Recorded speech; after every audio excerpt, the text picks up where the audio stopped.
2025 and pop punk is thriving. Now, pop punk has undergone massive changes since its heyday back in the early 2000s. Thinking from like early Blink and early Green Day all the way up to today's State Champs and Water Parks. Pop punk has evolved and changed so much, incorporating loads of different styles and genres, and even through the use of TikTok, it is now technically classified as emo.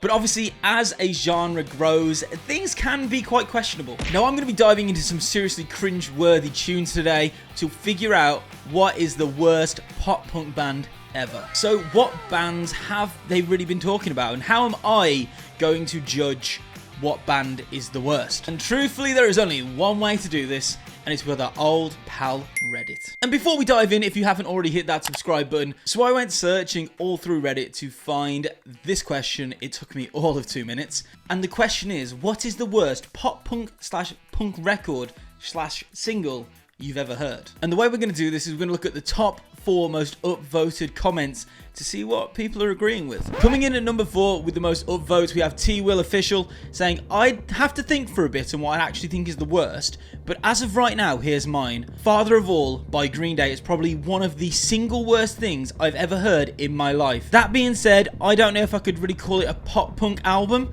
Do you know what? We're going to call Green Day a pop punk album, and we're going to check out Father of All. Now, the way we're going to rank this, we're going to rank it 1 to 5. 1 being alright, and 5 being the worst. And we're going to rank 3 things to get our scores. We're going to rank how cringy the video is, how cringy the song is, and whether or not it is actually pop punk.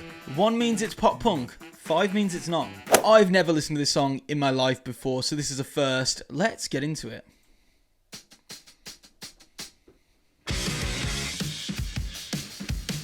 Okay. A little bit funky on the drums.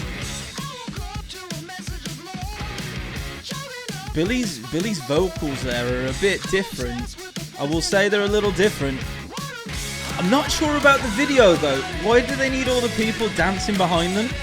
I don't feel like that's very punk and very pop punk. The video is weird, I'm not gonna lie. So that's Green Day, Father of All Time. Let's rank it. Kicking off with the video on a scale of 1 to 5, how cringy was it?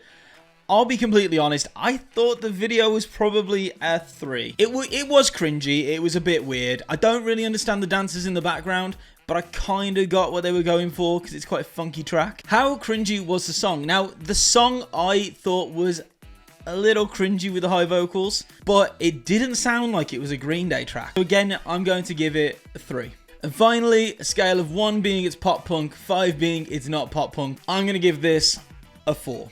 I don't think the track was really that pop punk. Coming in at number 3, we have Danger Days, and they say, I love Fall Out Boy. They were the band that got me into this genre in the first place. I literally have a From Under the Cork Tree tattoo. Mania is garbage. So, based on Spotify's figures, the track we're going to be looking at is the last of the real ones. Now, again, warning, this is a graphic nature. If you want to skip, please do. Okay, they've got the synth, which is kind of like it's got the hyper-pop element, maybe.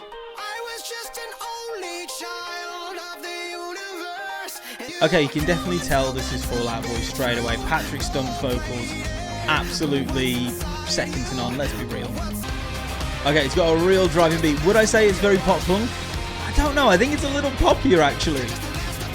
I just don't know what's going on in the video. It doesn't make any sense to me. Is that Pete Wentz? Why is Pete in the boot?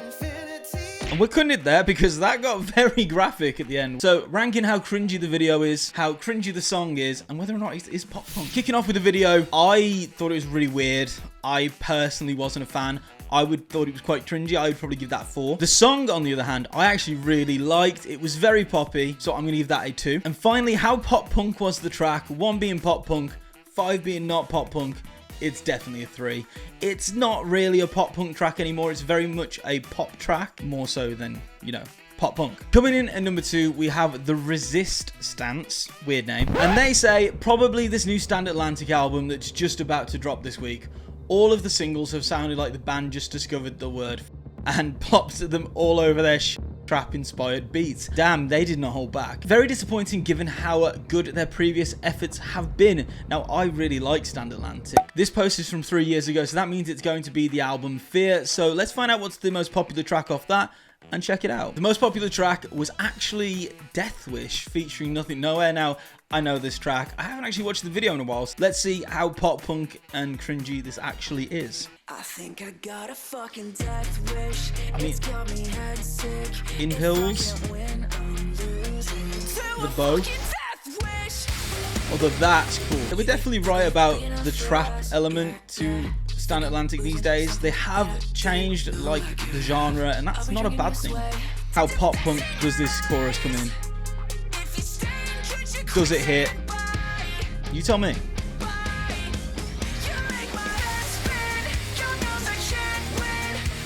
See, it's got that pop punk driving beat. Now, Nothing Nowhere is definitely somebody that's underrated in the scene. That guitar tone, when that hits, that straight up like chunky, fat guitar. Yeah, that's a very, very pop punk. So that's Death Wish, Stand Atlantic. Now, so let's rank it on how cringy we thought that it was. Starting with the video. Now, I don't think the video was that cringy. There were a couple things at the start with the bow and the arrow into the heart. Obviously, a little bit symbolic of God knows what. I don't get it. But actually, the video I thought was pretty cool. I really love the graffiti tone. I love the simplicity of the surroundings. But yet, it looks cool as hell. So I'm going to give cringe factor on that a 2. With the song itself, actually, I think it was pretty good. I don't think there was that much cringe in there at all, if any. It was very pop punk. Obviously, with the rapping elements, you know, that is quite modern. Pop punk, it's feeding into that kind of like Machine Gun Kelly world. So personally, I'm going to give that again a 2. Finally, how pop punk was the song. And I'm going to give that a 2. It is definitely a pop punk song. That chorus is super pop punk. And they're just moving with the times. And coming in at number 1 on the Reddit feed, we have Emo Girl by MGK. Enjoy Ticket to My Downfall, but Emo Girl is just plain bad. And you know, I think this is going to be quite a popular opinion, because I feel like Machine Gun Kelly wasn't particularly received well in the elder emo community, but definitely managed to bring pop punk back into the mainstream. I mean, this got 112 upvotes. I think people don't like it. Okay, kicking off with Travis Barker, the GOAT of pop punk. I think that kind of sets the tone. I am a god. The I'm a god line at the start, I don't know so much about. But that is very pop punk drums. Okay, lyrically I don't know about it so much, but I think actually the instrumental side of it is very modern pop punk, but is definitely pop punk. I feel like the hatred kind of goes to how simple the chorus is, because it's like an emo girl. See, this is the interesting take. It's Willow. So having Willow on a pop punk track, I don't know. But I will say, I think Willow does really well in this track. Absolutely kills it. We got the breakdown as well. Into the open pre-chorus. That is very traditional pop punk, I can't lie, guys. Before we rank Emo Girl, let me know down in the comments, what do you think about the tracks from this? Are they the worst pop punk songs in the world? Are they the worst pop punk bands in the world? Let me know what you think. Now, for the video, I think the video is very interesting. I think there's some cringe elements. I think when the kids are all dressed up at the end is a little cringy. But I get it and I understand the purpose of it. But I'm probably going to give it 3. The song itself, how cringy is it? Now, I don't think the verses are cringy, but the chorus is. So it's a hard balance, so I'm going to give it a 3 as well. Finally, how pop punk is this track? And similarly to Stand Atlantic, I actually think it's very pop punk. I think there's so many elements, and being produced by Travis Barker, it's pop punk. Like, Travis Barker makes pop punk. So I'm going to give it a 2 out of 5. Now the final result. What is the cringiest track of all? It really doesn't matter. Because at the end of the day, if you like a track, you can enjoy it. If you don't like a track, you don't have to enjoy it. So really, what is the worst pop punk song or band of all time? I don't know. I want to know what your thoughts are down in the comments. Tell me, what is the worst pop punk song out there? If you haven't already, hit that subscribe button and make sure you follow for more.